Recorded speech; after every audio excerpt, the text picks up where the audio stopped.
As somebody who writes and records music in my own time, the more that I get into songwriting and the more that I, start to learn and explore that craft, the more I appreciate pop songwriting. And I'm not necessarily referring to like people like Sabrina Carpenter or, people like Taylor Swift, like in a more, bubblegum sort of sense of the word pop. But what I just mean is like somebody who can write a song that's catchy and that resonates at an emotional level with millions of people. And I think that's so impressive. I think it's so very impressive, especially once you start to write your own music and you see how hard it is to capture lyrically an emotion in a simple way. Somebody once told me the best way to write a paper, anyone can write a good paper. The best way to write a paper, though, is to write a good paper that's concise, something that's compact and short and gets straight to the point.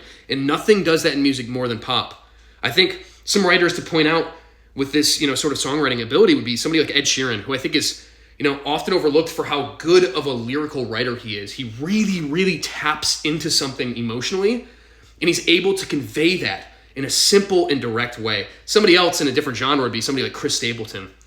Chris Stapleton is a country artist, Grammy-winning country artist. Everybody knows how good of a writer he is, but people don't talk about how beautiful it is to convey emotion in country music when it's done the right way. And I think Chris Stapleton and somebody like Jason Isbell do that better than anyone in the genre. I think they're really able to tap into that emotion. And I think a big part of that is because it's genuine.